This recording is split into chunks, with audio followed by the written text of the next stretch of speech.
Welcome everybody to a brand new episode of the Jams and Tea Podcast Record Club, where each week somebody picks an album for everybody to review. But it's a little bit of a different kind of special record club this week because we're talking about my recommended album, which is Sophie's Oil of Every Pearl's Uninsides. And yeah, obviously Morgan couldn't join us this week, and August is very, very busy. Finals week be a bitch. So it ended up being just Tyler and myself talking about this album, which is notable because we are the two people who had heard this album. August and Morgan hadn't. And so I think we're taking the opportunity to come at this from a slightly different angle for multiple reasons.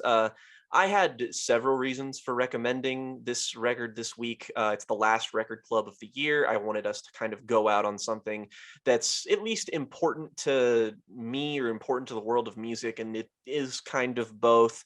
And I mean, no way to get around it. This year, we've lost a ton of people who we shouldn't have, and at the very tip top of that list, especially when it comes to musical artists, Sophie is certainly, I think, the figure that holds the most like individual weight in terms of her loss, and just the like I can't really remember the last time I saw such a like vocal response to the untimely passing of an artist than I did when Sophie died. And it's an important album, I feel like, for the world of music, just because Sophie has been in music. Like, even if you haven't heard this album, you have heard her in some capacity. You've heard her make beats for people like Vince Staples. You've heard her production on albums and songs for Charlie XCX. And notably, she had a project before this, which I think is it self-titled, just Sophie? She had a compilation of early singles called Product. That's right. Yeah. So yeah, but this album we're reviewing today is Sophie's only studio record, the sole album that she put out. And as you say, we've suffered a lot of losses in music, not even just this year, but recently. I mean, the year kicked off very memorably with the announcement of the death of MF Doom, which was tough, really tough. But I think one of the reasons why Sophie's death has hit particularly hard is that, when we lose a lot of artists, we generally lose them at a point where we have a really considerable body of work that has endeared itself to the populace. And, Elliott Smith, Kurt Cobain. Yeah, I mean, Jesus. But this is like a Jeff Buckley situation where it's an artist that was really just getting started. And particularly with Sophie, it felt like she had the potential to be one of the most significant revolutionary minds in modern music. And in the sense that she came into the scene with a sound that was entirely her own. She built that sound up to, if anything, only make it more idiosyncratic, more distinct. The work she did, the influence of that work filtered outward rapidly to the point where the 2010s has been defined in large parts by the hyperpop scene that she was sort of at the center of. The PC music scene, a collective which Sophie was not really ever a part of, but was peripheral to and influential upon in a lot of really, really important ways. Sophie's influence as a producer, as a musical visionary, as a trans icon as well, is so important and so wide-reaching that when she died on the 30th of January, I mean, that month was basically framed by these two horrific deaths of legendary musicians. I've been fortunate not to have experienced a lot of grief in my life. I've been very privileged in that respect. And so when Sophie died, I think that's the most any death has ever hit me, hurt me, impacted me. It still doesn't feel real, and we're almost a year on from it. It was so impactful and so devastating that it feels like it has colored the mood of this entire year, for me at least, in a lot of ways. It's been a very difficult year for me, and I'm not going to get into it because it's not relevant, but Sophie's death feels like a capstone to, I mean, one of the most horrific periods in modern history, where just all kinds of horrible shit has happened. And Sophie's death feels like the most, I mean, to me, it's the most heartbreaking thing that I could possibly imagine, because Sophie, again, not just because Sophie was so important and revolutionary and visionary and breaking boundaries and frontiers, but she had so much more to give. And her death was so stupidly, not that any death is meaningful or anything, that's not what I'm trying to suggest, but her death was so stupidly pointless. Like, she fell accidentally from the roof of a building trying to get a closer look at the stars, and you can poeticize that as much as you want. It's devastating. But Oil of Every Pearl's and Insides, I remember the day this album came out. I remember the day that this album was released, because I've been a fan of Sophie since 2014. Like, her early singles, songs like Bip and Lemonade and Hard, and one of my favorite songs of all time, Just Like We Never Said Goodbye. I mean, those early singles are some of the most unique pop music you'll ever hear in any capacity. And when they came together in product and I became aware of Sophie, it was such an eye-opening experience, because it felt like Sophie was crystallizing so many of the aesthetics and flavors of really sharp electronic music that I had grown up on. And she had brought that into the modern age in a really smart and clever and emotional way as well. Like, but also, like, as you know, when you listen to the product record, like, tinged with really cheeky humor too.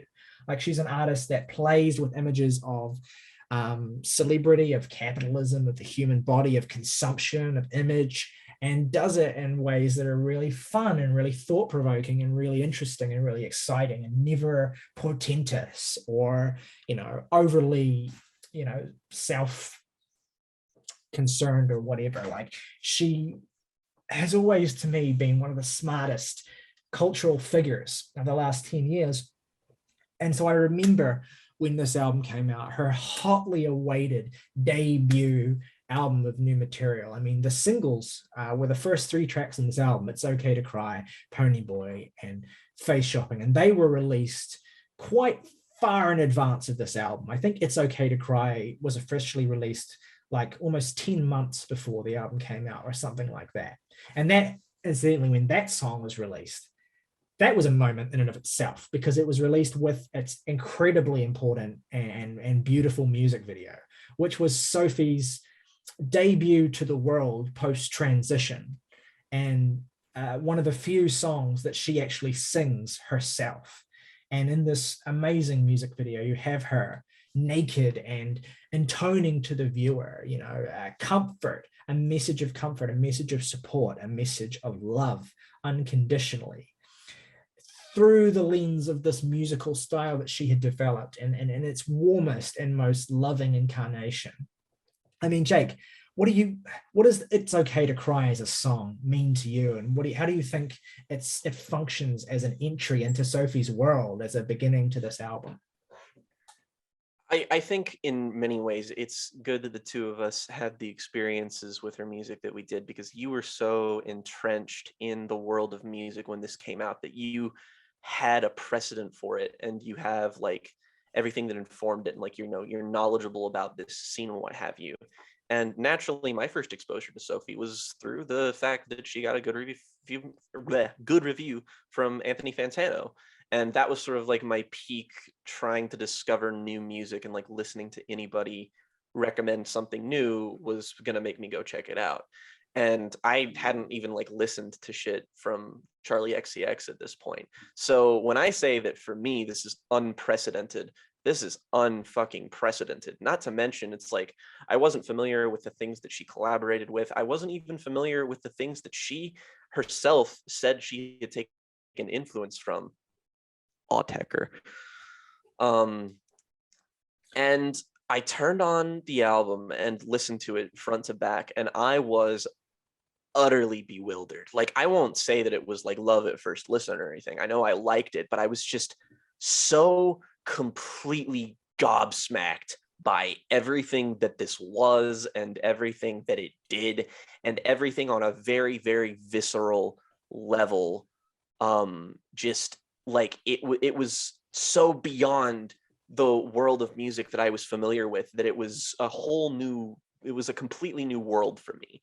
And as a result, I've gotten to grow with this album in a sense that as my musical taste is developed, I've been able to see more of the influences on Sophie and the influence of Sophie. And as it's snowballed for me, I've loved this album more and more and more until it's sort of like peak with me right now to where I would say it ranks amongst some of my favorite albums. And it opens with It's Okay to Cry, which is notable because it's a song that just does not sound like anything else on this album, which granted, you could take any single song on this record and probably make a good case to say that this is completely different from everything else here. But the thing is with this album to me is that overall it is very overwhelmingly like it has a heaviness to it. It has an industrial quality to most of it, even in its spaciest moments that feel borderline oppressive in moments. But It's Okay to Cry, and even then, It's Okay to Cry builds to a climax that is as heavy as anything on this album can get. And I've been dreading talking about this song because even before, this is a emotionally devastating song. And I don't even say that because it's sad. It's not sad. It's euphorically joyous. But that sort of context of Sophie coming out in that music video, in sort of this song, it is an anthem for not just the idea of acceptance, but the idea of self-acceptance. And that's the biggest overall running theme of the album for me. You know, I don't want to imprint this on this record because of Sophie's identity explicitly or anything. But to me, anyway, this album does sort of chart the course of the trans experience. And opening it with It's Okay to Cry, which is this emotional, like it is literally Sophie saying to the listener that everything is okay, to accept yourself. And oh god. It's not Oh even like man. it's not even like accept yourself. It is I accept you. I and It's which is so key here because it does something that a lot of other songs don't like. And those other songs that I'm referencing are important in and of themselves, but in the sense that like it is, I feel like Tyler and I feel like can both speak on it. We both identify as non-binary people. And I feel like our identities extend a little bit beyond that too. And you know that if you've watched the show for long enough. But I think one of the most important things in the journey of my identity has been feeling the acceptance from other people. Self-acceptance is one thing. Self-acceptance is important, and it's something that I still do struggle with. But the validation of other people is as important because of, I mean, that kind of validation, it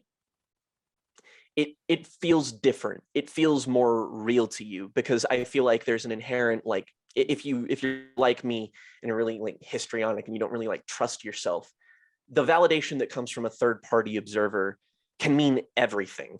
And It's Okay to Cry does mean everything to me, just because it's also just an anthem for expressing your frustration, expressing your sadness, and telling you that it's fine to feel like this. And it's I can't express how important this was to me in the journey of my identity. I spoke on it very blanketly when we covered this album, when we did our Against Me B-sides, in that Transgender Dysphoria Blues is the album that made me realize a couple things about myself. And when I revisited this album and this song after I made that realization, along with another album, Uboa's album from that similar time, which is a story in and of itself. It's Okay to Cry just kind of hits in a different way, and it hits in a different way now that she's gone too, in that this song just kind of keeps ballooning. Like, honestly, from the opening passage of this song, I'm already in tears. And beyond that, it just sort of keeps building to a point where it becomes explosive in its second half in a way that feels like disarming. Like, if I'm in a public place listening to this, I'm rendered onto my knees. It can't, I can't sell short how beautiful this song sounds on a purely aesthetic level. The way it just sort of builds and builds and builds until that industrial, just like the vocal harmonies have built, the crushing instrumentation has hit you at full force, and it feels like everything in you has been demolished to the point where you feel like you can understand everything on its purest, most raw. It's like it's wiped the slate clean for the rest of the album in a way, and it sets it up it's a flawless opening song to do what Sophie sets out to do on this record. But it's also just, it's just one of my favorite songs, just because I feel a connection, and it's so like sappy. And we say this about so many things, but It's Okay to Cry is just, it is maybe the apex of how a song can speak to your identity and validate it. And it's just, this is the power of music. Like, I don't feel more in love with music as a medium than I do when I hear this song, which sounds ridiculous, but it's fucking true. What I think makes it one of the greatest songs I've ever heard, let me rephrase that, one of the greatest songs ever recorded about Yes. the queer experience, is that it's a song about learning to become unguarded. And it's okay to cry. That motif, that line, is a beautiful encapsulation of that. And it references the trans experience and the journey of self-realization and self-expression that often comes with that experience, in the sense that Sophie is telling you that it's all right to express yourself. It's all right to let those natural expressions within you come out. It's all right to cry. It's all right to express the emotions that you're feeling and not feel as though you have to suppress them. It's all right to let it out. And so much of the trans experience for so many people is having to suppress in whatever form that manifests, whether it is suppressing your emotions, suppressing the way that you express yourself, having to stay closeted for any number of reasons. And, yeah, of course, it's not as easy as just learning to express yourself. Sometimes there are things that will stop you from being able to do that to the fullest extent, that are out of your control. But it's a powerful song in the sense that It's Okay to Cry stands as a sentiment, stands for it's okay to be yourself. It's okay to, whatever you're feeling inside, whatever way that is, however you want to express yourself, whatever your queerness means to you, that's okay. And that's so important, right? That's so, it seems simple, but it is something that I know from experience, and I'm sure a lot of queer and trans people can speak to this. It's the simplest sentiment, but maybe the hardest thing to really internalize. Your inside is your best side is one of the lyrics she says on here. And I think another important thing to mention about this song is the way it's produced. And I said that it becomes that euphoric, overpowering, heavy thing. But the cool thing about it is that for the vast majority of the song, the heaviness is in the back of the mix. And Sophie's very quiet, very intimate performance is in the forefront of it. And that delivery works so well in this song's favor. I just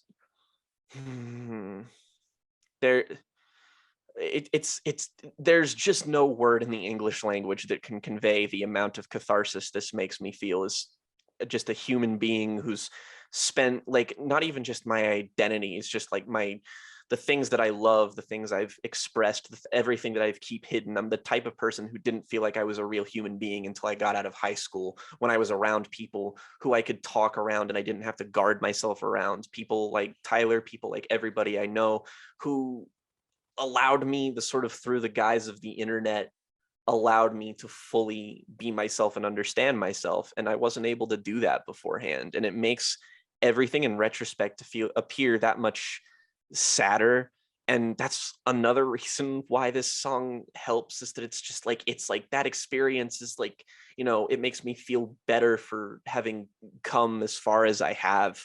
And it's sometimes you just need a hug, man. And that's what this song is. It's literally just her holding you and whispering in your ear and telling you that it's fine. And I'm not even like that's literally what she's saying and what she's doing. And it's so powerful. It's the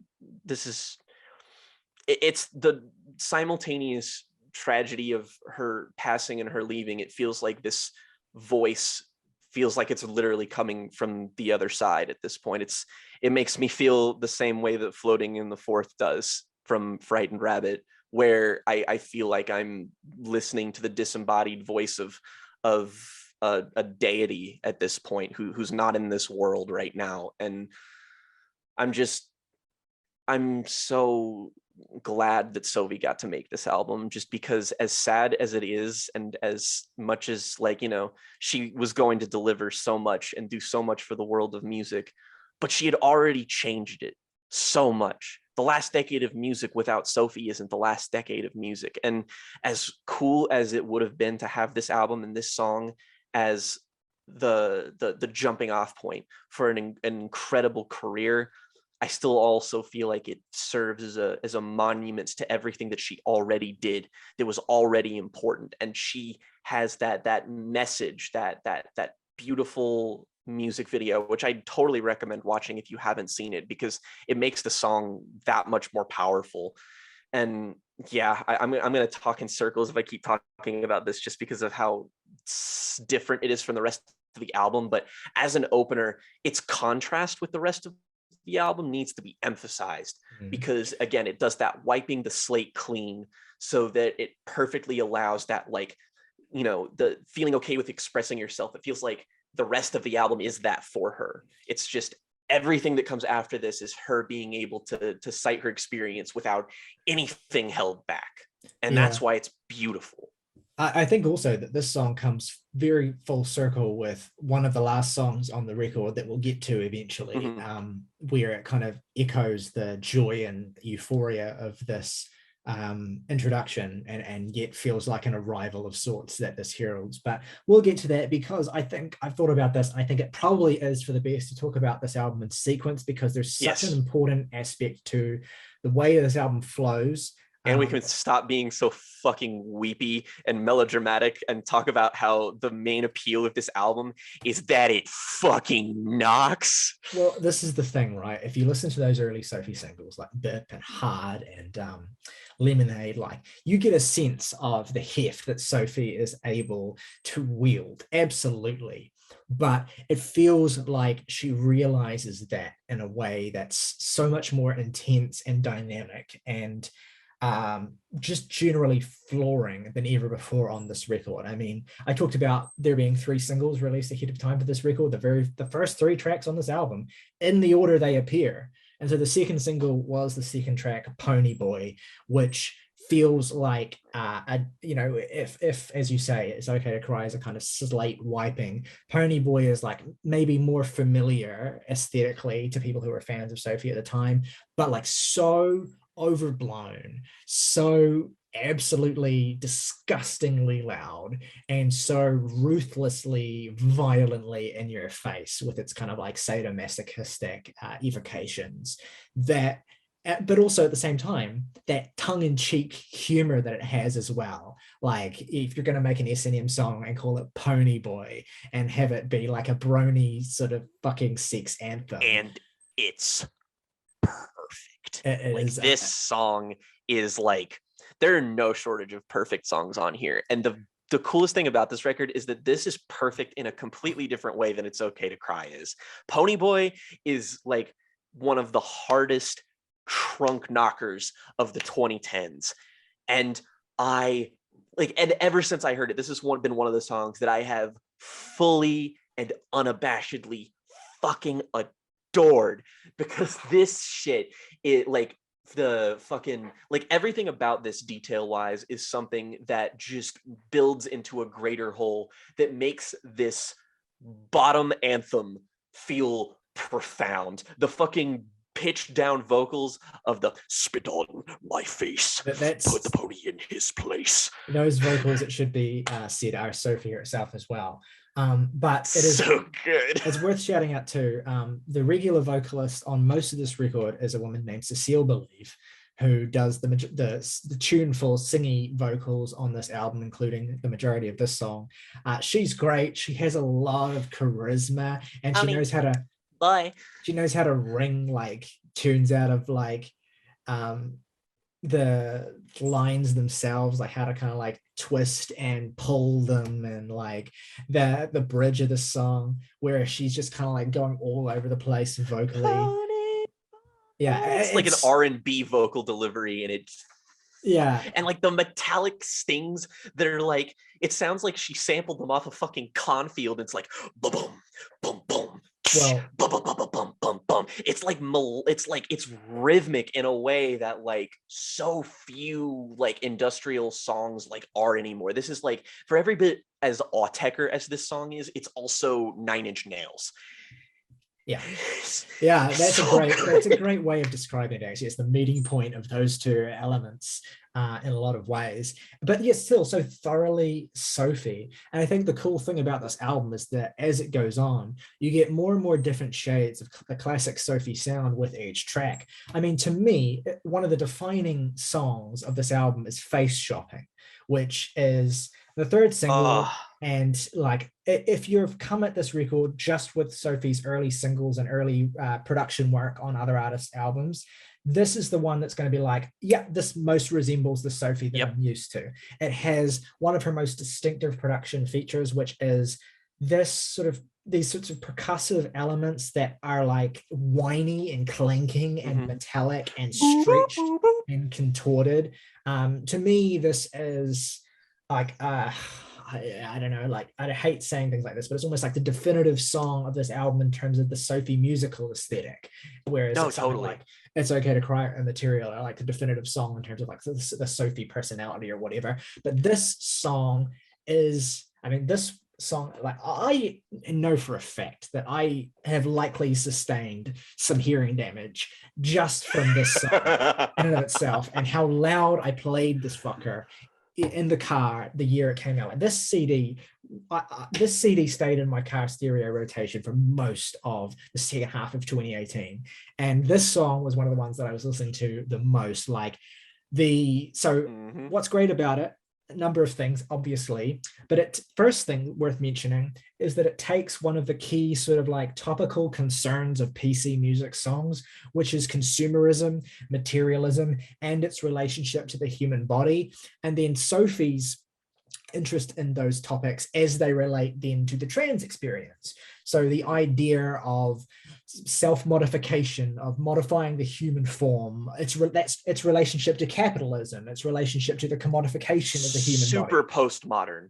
Yeah, absolutely. And so Sophie, without like, doing any kind of like detailed treatise or whatever, unifies those different aspects of the trans experience, how integrally tied the trans experience is to living under capitalism in terms of like your ability to realize your desired physical form has an inherent relationship with the limitations of capitalism and the limitations of a system. Project that form to people who aren't you, and the dysphoric nature of like self-acceptance in contrast to the acceptance of those who live outside of you, which is like, that's why face shopping is so like, the word I used to describe Sophie's aesthetic very broadly is metallic. Because like every sound that she's able, and every like tone that she's able to irk out of this aesthetic. It can like, the range to it is limitless, but it all sounds like it comes from, like, there are parts of Face Shopping that sound like this is going to sound like the most insulting thing ever, but I can't get past it. There are parts of Face Shopping that sound like the sound design of the Michael Bay Transformers movies, where there's like this winding, gearing, like it feels alive. It like legitimately feels like this is music by way of a fucking robot. Yeah, And absolutely. it whips.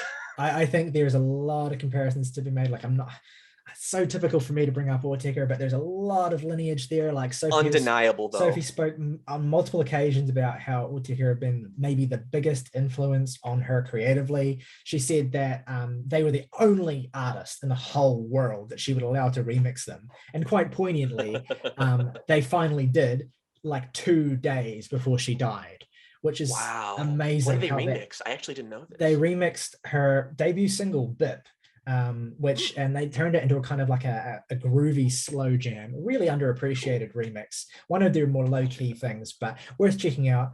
Anyway, yeah, so back to Face Shopping. Yeah. There's like, yeah, the metallic aspect of the sound is key as well, but also like the ways in which those metallic sounds are so sharp. They're like razors in many senses, like they're onomatopoeic for like a scalpel. It's like kind of like cutting into you and like tearing, you know, it is like, it's a song that evokes physical self-modification. And again, of those lyrics as well, which again, Cecile Believe brings to life beautifully. I'm real when I shop my face. That it's very satirical, postmodern, tying like the idea of plastic surgery into, and the way she's remixing like the own order that her vocals appear in, of like rearranging them, but like also meaning the same thing when she rearranges them. Yeah, that shit is fucking brilliant. On top of the fact that, like you said, Ponyboy onward, this album sounds like you are being literally like destroyed and remade. It's so fucking cool. Yeah, and then there's like the most amazing fucking, like, the song just there's a bridge in the song where it just literally halts, and then you get this incredible starry-eyed bridge of gorgeousness from Cecile Believe, where it's like that culminates in her singing "Reduce Me to Nothingness" and her like most melodic tone before the song just completely goes back into overdrive. And that's like such a perfect little Sophie moment to just like tear a song apart and like fucking force in this like completely alien bridge that feels like the most gorgeous thing in the world before you get fucking hammered again. Cornfield suddenly became oversteps. Yeah, like it's unreal how fucking good that is. And like literally, I can't emphasize enough the end of the song when everything, like, that chorus is pretty repetitive, but like it just gets more and more intense. Like she just layers in more and more and more of a metallic clanging percussion to the point where it gets more and more fucking abrasive each time the chorus repeats, to the point where at the very end of the song, it's literally like just fucking ripping your fucking skull open. It's just the most fucking cool shit in the world, man. I fucking lose my shit banging this fucker in the car or wherever. It feels in keeping with the project too, is that it's like, it being so harsh, it's like feeling pain to like better like whittle yourself into a different form, you know? It's like everything about this album is designed to like progressively coincide with its theme, which is it's brilliant. Like it's super postmodern and shit, but it's also postmodern in a way that's easy to understand and well communicated to. It's not obtuse. Everything that is enjoyable about this album is enjoyable. Like you can intellectualize it as we are, but it's also enjoyable just on that like viscera of like, oh my god, this is so fucking awesome. Absolutely. Amazing song. One of the most definitive singles that Sophie's ever put out, I think. For a long time, my favorite song on this record too although that has since been Except, that has since been usurped by the next track on this record, which marks a distinct shift in the tonality of the album. So the first three songs, It's Okay to Cry, has sort of been this sort of welcoming into this new world. And then Ponyboy and Face Shopping have been these kind of like really extreme, postmodern exercises in maximalist sound design. And then you go yes. into Is It Cold in the Water and Infatuation, actually. These two songs are kind of like Yeah. tied together for me. Like they're part of the same sort of thing, but they're quite different and distinct. But Is It Cold in the Water is, to me, like this might even be the most emotional song on the album, even more than It's Yeah. Okay to Cry, because it's the most minimal thing you've got on the record up to this point. It is, but yes, it's so loud that it feels all encompassing. You have these siren sounding synths that just kind of arpeggiate and iterate over and over and over throughout the song, rising and then falling in intensity.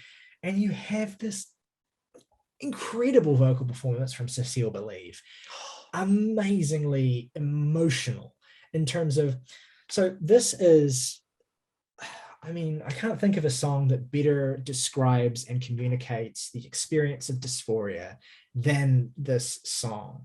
And it does so in ways like the lyricism is very evocative, it's very emotional, but it's also quite cryptic and imagistic. And it doesn't like, describe this Just experience. like gender dysphoria. Yeah, exactly. It doesn't like do this thing where it's like, my body is a trap or whatever. It uses evocative poetic lyricism to describe the experience of dysphoria in ways that evoke the physical sensations of it. Yes. Like it creates, like the opening lyrics, I'm freezing, I'm burning, like the sense of creating a sensation within the body of like torturous physiological experiences, like evoking this extremeness in terms of like how you feel, like you're freezing, you're burning, these two entire opposites that are yet at these total extremes that describe, unbearable states of being. I've left my home, and that's fucking, that really, really hits, because that can be both read literally as like I've been kicked out of my fucking house, or I've had to leave, or I've had to move away from this place where I am because I can't be myself there. Or you can read it as a purely, metaphorical line about, the cracking of the egg, the realization that, the thing that you thought you were is not what you are anymore. And you've had to say goodbye to that, because that isn't home anymore. Soft ache me, again, like almost the lyrics are almost formless. Earth shaking, I feel alone. And then that repetition of Is it cold in the water, like it's such a gorgeously heart-wrenching plea and also description of the sense of unfixed, like lostness that you can feel when you're dysphoric, or when you are unable to find a sense of closure with that part of yourself that feels so uncomfortable and so lost and so trapped by your form. It's man, I can't even describe it better than that. It's and man, it's just the song To of me, the I album for read me. this even deeper as being, oh, I mean, like I agree. This entire song feels to me like it's the balance between gender euphoria and gender dysphoria, because you have these clashing elements, right? The lyrical allusions to sort of like, being unfixed, and then you have, of course, the beautiful vocal performance and the kind of siren like music. It's like everything in this song is at odds with another part of this song.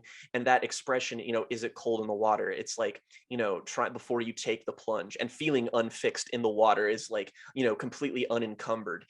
And the freezing, the burning thing, it's just like, it's the simultaneous embracing of who you are once you leave and once you discover your identity, and the good things that can come from it. The formlessness can sometimes be something that is enlightening. It can be something that makes you feel better.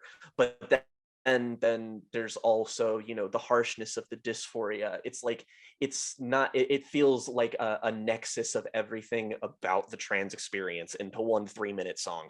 And it's also really liberating from the fact that the previous tracks on this are so heavy, are so oppressive. And then you have this, which is spacious and gorgeous. And it feels like it gives you a little bit of a relent from the sort of those aesthetics that come before it. So it's just like, it's perfectly placed within the album, and within itself it's just, it's so flawless. I fucking, and then, you know, of course it goes into Infatuation, which just, Oh, the I mean, synths on this are so pretty. They're so gorgeous and bouncy and lovely, and this is such a warm and beautiful, but also really longing and melancholic song. Like, it's again, like it echoes that lyric and It's Okay to Cry, where it's like, I want to know that part of you. Or what does she say in that bridge? She says something to that effect, where it's like, yeah, I want to get to know that part of you that's hidden deep inside.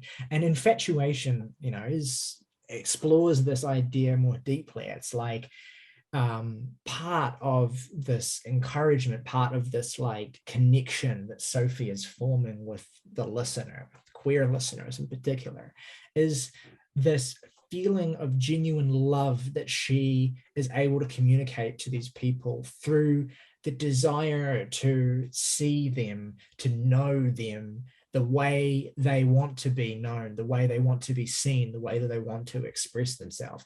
Who are you deep down?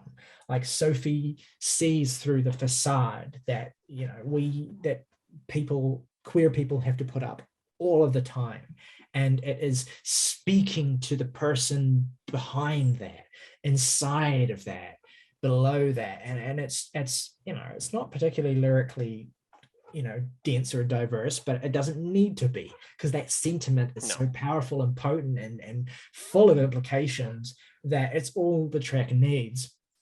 But I mean, there's so much to be said for how gorgeous this sounds. I love that little melodic motif, that dun dun dun, that iterates throughout the song and gets more and more and more intense as it goes on and on and on. There's such a build. There's like this harsh, the synthesizer thing that almost sounds like a really distorted, effects laden guitar solo at the very end of the song that is so razor sharp and just gets into your fucking veins. And just the way that the vocals themselves, the "who are you out there," get more and more like labored and intense. It's like, again, it's the perfect sort of counterpoint to that last song, and yes, emotionally, and it builds upon it in such beautiful ways. And like, this sense of self-realization, of the looking within, and, you know, exploding out of that, is like revisited at these three central points on the record that are equidistant, that those being It's Okay to Cry, Infatuation, and Immaterial. And the way that that self-realization as a motif conceptually comes back at these different points in between these different sections that are separate them is really smart album construction, and keeps that theme present as the album's going on and doing all these different things musically and thematically and whatever that it does. So yeah, I really love this track for that reason. It's gorgeous. I also like the way the vocals are sort of processed in that first half of the song to make the voice sound really like small and timid and apprehensive, and then it just sort of blossoms at that halfway point. The progression of the track is just fucking flawless, and it just sort of feels like how it feels to experience said infatuation once you're sort of liberated through your queerness, you know, like that sort of, in many respects, Infatuation thematically to me feels like the Foxing song Beacons, um, in the sense that it lets you, it's just, you know, you get to be outside of what contained you and you get to feel it. And that feeling is complicated and messy and weird, but it's beautiful. I can't believe you referenced Beacons. Like, that's on my songs of the year list. Queer people out there, you may not have heard this, Go and listen to that song. That is one of my Please. favorite songs about queerness and self-realization, self-acceptance, or whatever ever. Fox sings Beacons. Go and fucking stream that song. That song's amazing, and you'll love it as much as me if you relate to that sentiment. Cosign. Yeah, fuck. Yeah, totally. Well said and well summarized. Completely agree. And then, so after this, we get into the album's kind of like most sort of murky section with these next two tracks, which I am really fond of for the way they sit in the progression of this album, even if as individual songs, they're not like, they don't have this sort of standalone quality that some of the other tracks do. But first you get Not Okay, which is the slightest thing on the album, but I still really love it. And especially as an interlude. And what's great about it is the fucking, I mean, this is just a masterclass in Sophie's production style. Like the bass on this track, like if you put this song on a stereo that has a good bass in it, seriously, if you do this, get the best system you can possibly find and play this song specifically and listen to the way that the bass, feel the way that the bass will literally rearrange your insides. Like it's so distorted, it feels like it's like liquid. It doesn't even sound like a bass anymore. It's this like simmering puddle of sound. It's awesome. It literally, like, you know, it will literally, you play this loud enough with a good bass system, watch your wig float away. Watch it, it's gone, it's going, it's fucking out of here. Wig. They do it on the first Mars Volta album, where there's a song that just becomes a fucking puddle of guitar and bass noise that's just like sounds like fried electricity. Yeah. Ugh, it's so good. Yeah, and that shit just fucking rules. And that's all I have to say. I don't care. It fucking knocks. Yes. There's one lyric that's kind of like buried in this song that is trickling on all of me. And I'm like thinking back to Ponyboy, and I'm like, So what exactly?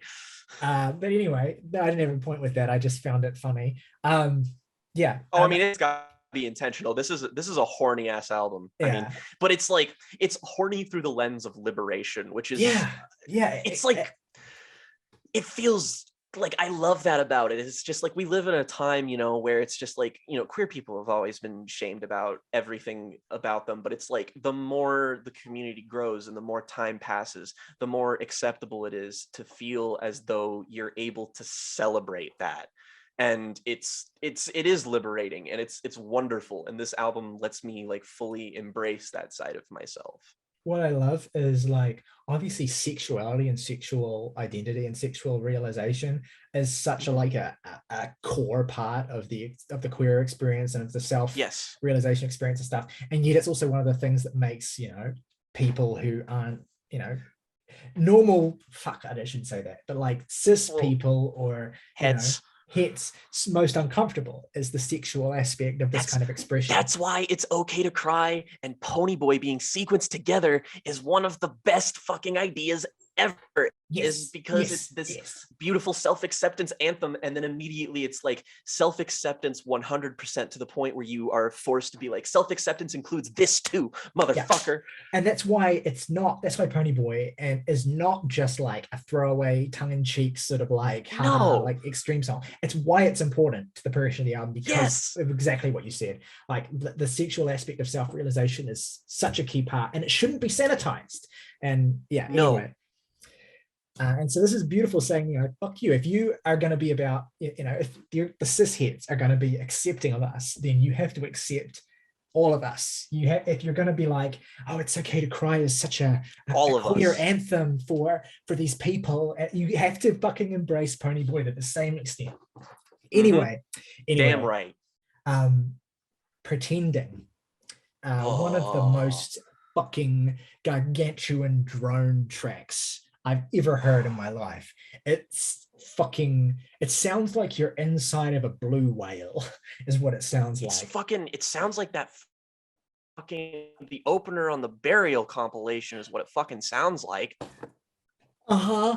There's like this, so it's this growling slow build to the drone, but there's a moment about, I think, 3 minutes in where the drone kind of crests into this, like, again, I can only compare it to like a blue whale making this fucking noise right in your face. And it's like this loudest fucking thing in the world.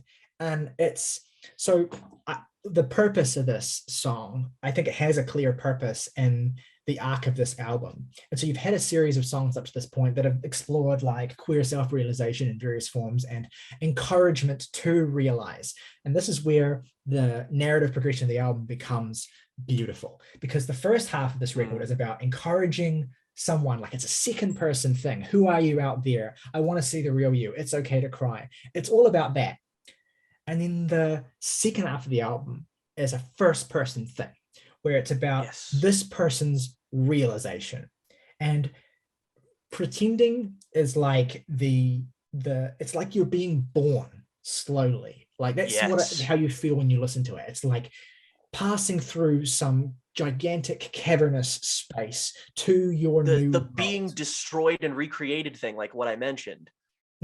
Yeah, absolutely. That's what the album arc is. And so it may not have, you know, a huge amount of significance in and of itself, but in the context of what comes next, it's huge because it goes into Immaterial. And incidentally, one of my favorite transitions on any album ever is the end of the song into the hand claps at the start of Immaterial. It just like the screeching noise at the end of this track, and then those claps coming in.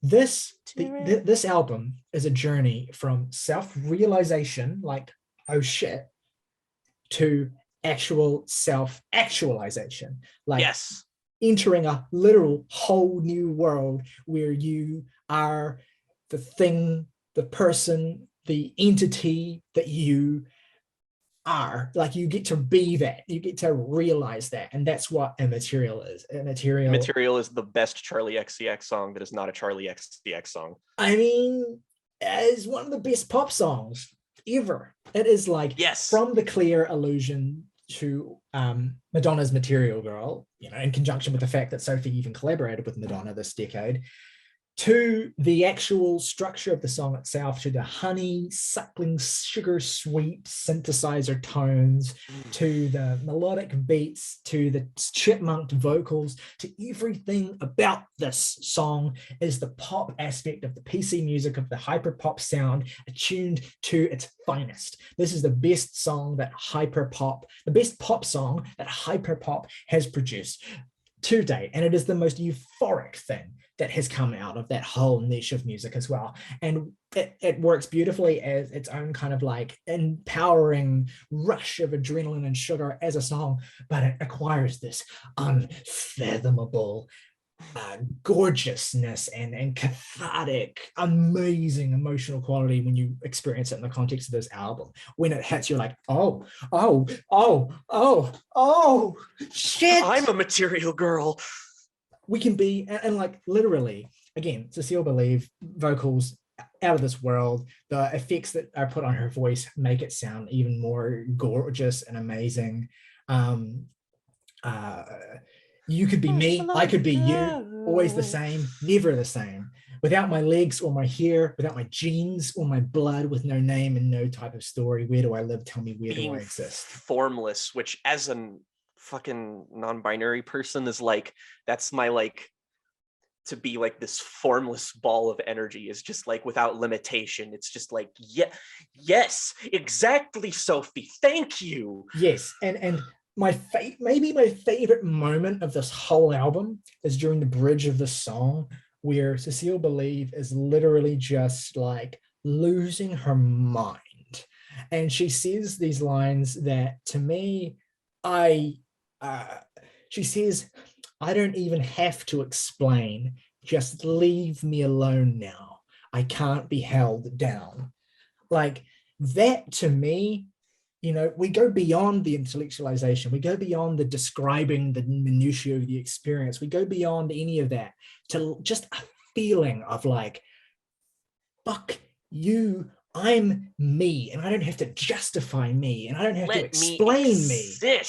I don't have to explain myself. I don't have to make you understand what I am. It doesn't matter. If you don't fucking get it, there's the door. That's your problem. It's not on me to explain or justify or rationalize or make you understand what my existence is like. If I choose to explain to you or to try and get you to understand what it's like to be me, that's my choice. I don't owe you that, right? And that's what the song is about. The song is, well, not even just that, but it's a core part of this part of the song. It's a sentiment that I want to see expressed more and more and more and more and more as this actually, because this is one of the things that cisheads don't get, is they're like, even the most accepting of people are like, I get it. I love you. I believe in you, all that sort of thing, but I want to be able to understand. And it's like, that's your problem, dude. If you don't get it, that's not on me. It's not I my don't deal. exist to be understood by you. Exactly. You know, I don't go and say, like, explain to me what it's like to be, you know, cis or heterosexual. Like, how do you know you're that? How do you know that you like, you know, people of a different gender? How do you know that you're in the right body? Like, tell me what you don't fucking, no one fucking does that shit, right? So why the fuck should it go the other way? And that's what's so beautiful to me about this moment. And I it's just one little moment in this song, but I fixate on it so much. I think about it so much because it's so fucking important. And it's like, and I just want to fucking anytime I have to think about explaining the way I identify or whatever to anyone, I want to fucking scream and just shove this in their face and say, just, she said it, listen to her. It's not on me. And the entire basis for my identity is the fact that I don't fucking know. Yeah. Like, yeah. And on that notion, actually, something that I meant to say earlier that I forgot to, and I hope that fans of Sophie will forgive me for this, is that Sophie, I believe, preferred they, them pronouns. I think was okay with she, her pronouns, but I believe their preference was they, them pronouns. So I apologize for not using them up to this point. That's on me. It just completely escapes me. But yeah, Sophie's whole thing is like, I'm not a man, I'm not a woman. I am trans, I am non-binary, I am me. And that's the thing. And again, I am me. That's it. It's so potent and simple, and it doesn't exist to be understood. It just exists because it is the way that she is. And what's powerful, another thing that's powerful about Immaterial is we talked about how Sophie's death has tinged songs like It's Okay to Cry, has given them this additional weight and context that they didn't have before and makes them, you know, additionally whatever. But there's a certain sense with a song like Immaterial where Sophie's death almost becomes, I don't want to say triumphant, but like the fact that she's gone, like it's almost like she's not really gone, because this song is about how much Sophie's existence goes beyond their form, beyond existing the way that they did, beyond being in a body at all, you know? And so it's a cliche to say it's like her spirit or their spirit lives on or whatever, but like they do. Like the imprint that they left over music as a whole is like, it's going to be inescapable. Like literally that is the case. Yeah, and it goes into sort of all sorts of philosophies that aren't all that natural in the Western world. But like, I believe that Sophie believes that their physical form and their existence in their physical form is not everything. Like I think that Immaterial is as beautiful and simple a mission statement for that ideology, for that philosophy, for that view of what existence even is. Like, existence is not the body that you're in. It is the energy and the spirit and the personality and the existence that you put into the world. And if you accept that your identity and who you are is not your body, then death does not have to be the end. Your continued existence through the people whose lives you touch, through the art that you create, through the memories that you leave, is as real as anything that may have happened while you were alive. I truly believe that to a certain extent is a part of the philosophy that Sophie exudes with this record and with this song and with this music, with this idea that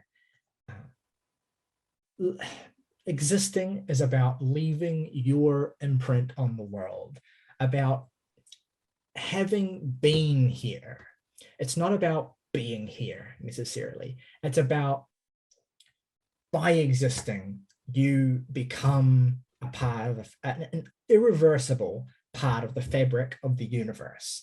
Your energy was there, you were there, and whatever form you took, whatever form you had thrust upon you, whether it was a form you were happy with or not, is irrelevant, because all that matters is the what you really are deep down inside. And I think as soon as you come to understand as a non-binary person, or if you're trying to understand Sophie, that the form itself is irrelevant, then you start, I think, to understand what immaterial truly means, and what is truly so beautiful about the queer experience, and what the underlying ideas that are present there, and how, I don't know, I'm getting real into the fucking weeds with it here, but like it's transformative. Like it's about so much more than the time Sophie was on this earth, and it's fucking devastating that they're not here anymore, and I fucking hate that.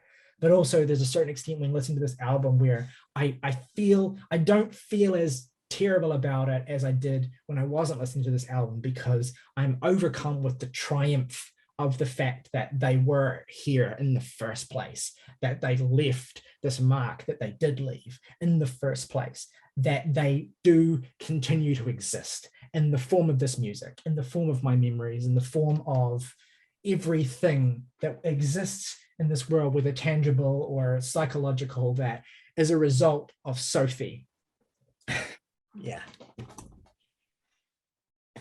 Anyway. Whole new world. On that note, whole new world. So again, the parallels continue, because whole new world, the whole concept here, you could see it as self-realization, like becoming into the form that you want. You could see it as escaping form entirely.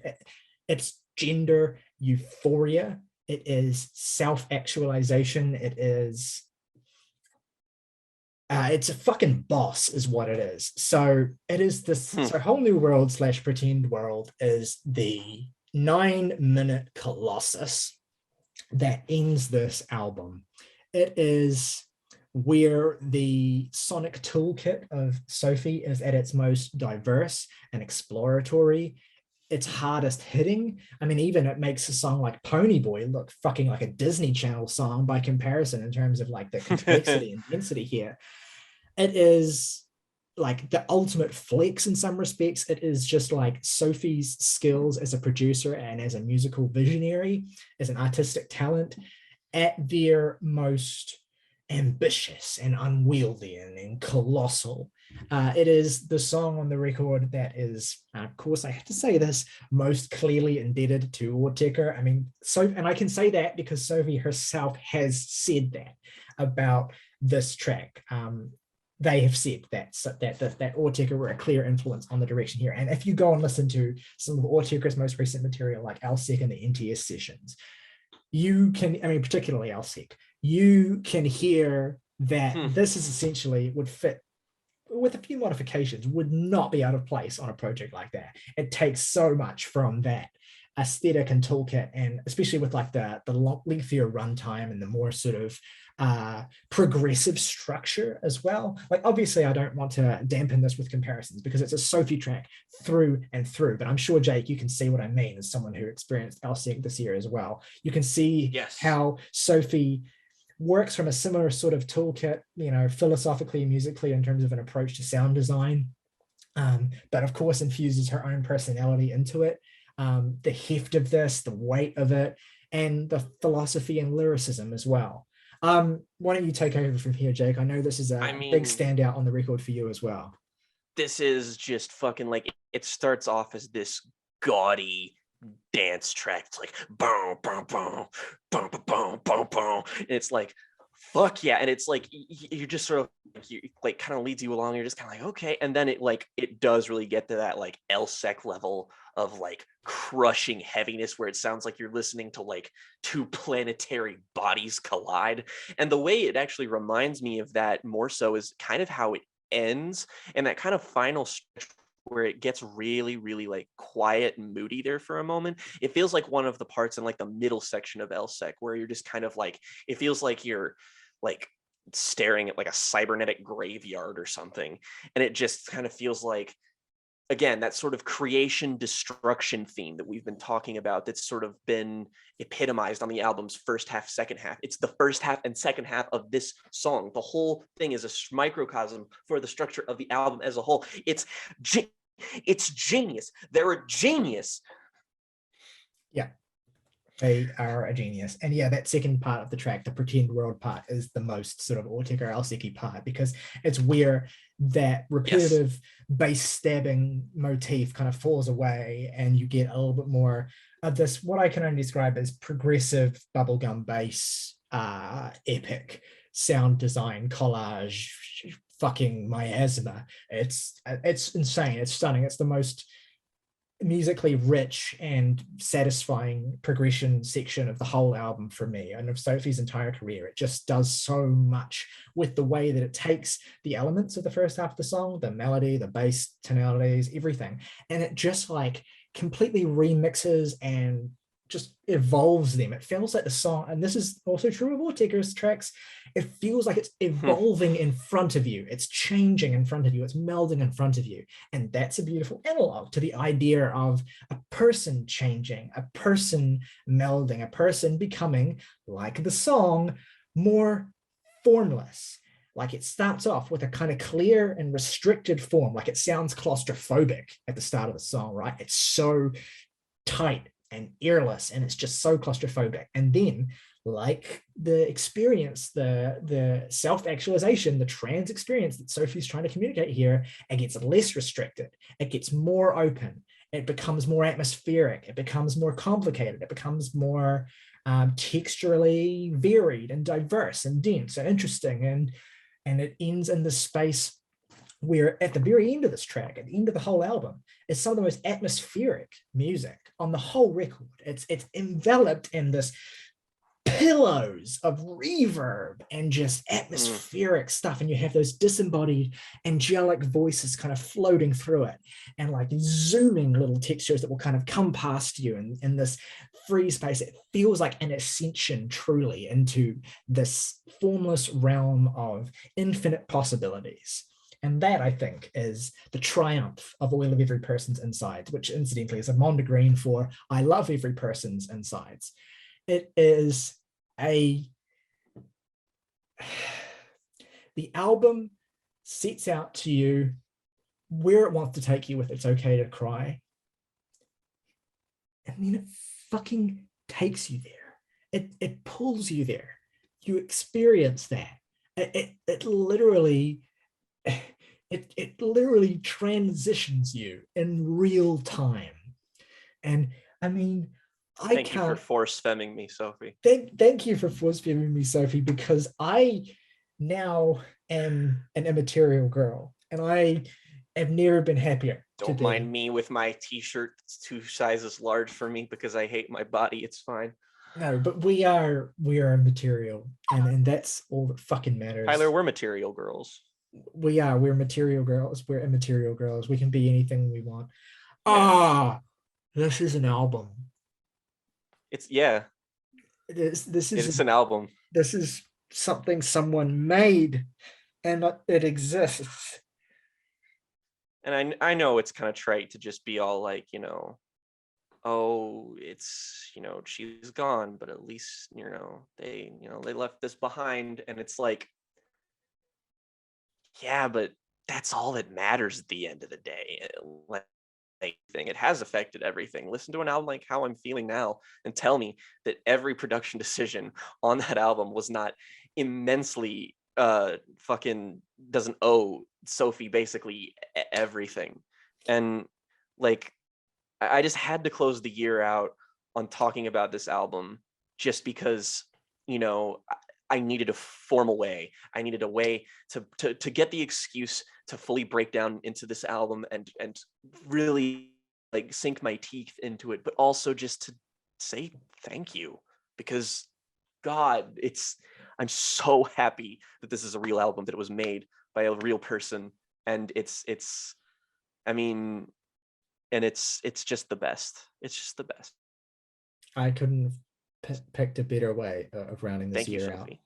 Thank you, Sophie, for everything. For everything. Fuck. I need a moment.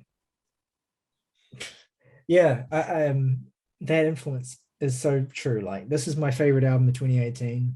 How I'm feeling now, favorite album of 2020. This shit. This whole sort of style of music, centering around Sophie specifically, I can't deny that it's a huge part of my own self-realization, of my own coming to terms with being non-binary and being able to accept and understand that. You know, that's been a long and difficult journey for me, but the music of Sophie and the music of the people that they influenced has been such a crucial part of all of that. And no better way of celebrating that than this album. All right, favorite tracks and ratings. Sophie. Jake. God, 3 favorite tracks. I mean, you know what? Fuck it. I'm not gonna fucking lie about my opinion. It's Okay to Cry, Ponyboy, and oh God, why do I pick between so many perfect songs? Is It Cold in the Water? Fuck it. I'm sorry, literally every other song on here. I mean, look, I can't in good conscience say that Not Okay is my least favorite track, just because it's an interlude and it slaps and it serves to transition to a different part of the album. It suits a structural purpose. It's cool to listen to. I don't give a shit. I don't give a fuck. Who cares? And like I am tend to do when we get an excuse to really dive into an album on this show, and I finally do it and we have a good discussion on it, I am very, very, very happy to finally give this a 10 out of 10. Oh yeah. Some real shit I just said.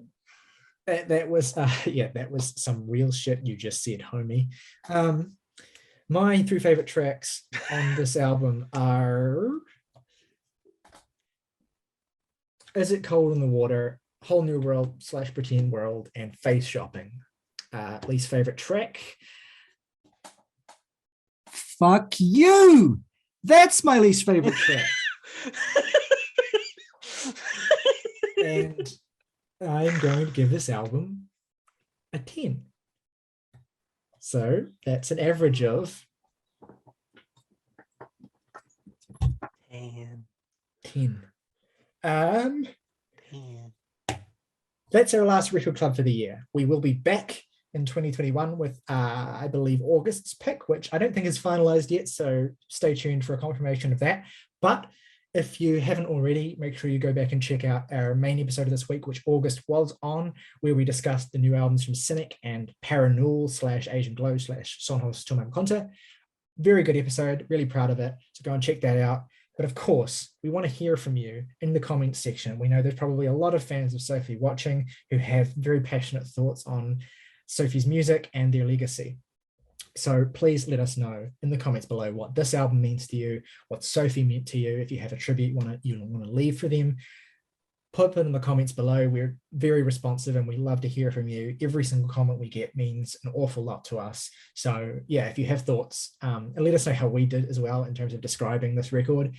Comments below. If you like what we do, the biggest way you can support us is by hitting the like button on this video and subscribing to the channel if you have not already. Obviously, only if you enjoy what we do, but if you do, we really appreciate it. We also have another way that you can support us as well, which is by hitting the join button below and spending just $1 a month to support us. It makes a huge difference. And if you do that, you get access to particular perks, priority comment responses, emojis to use in the comments, which we are adding more to. And also, you also get your name shouted out in every single video as well. So if that interests you, or if you just want to support us in any way, then it would mean the world to us if you'd consider that, but obviously you don't have to.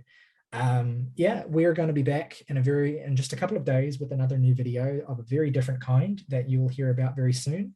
But until then, putting our whole they them pussies into it. We absolutely are. All right, that leaves only one more thing left to say.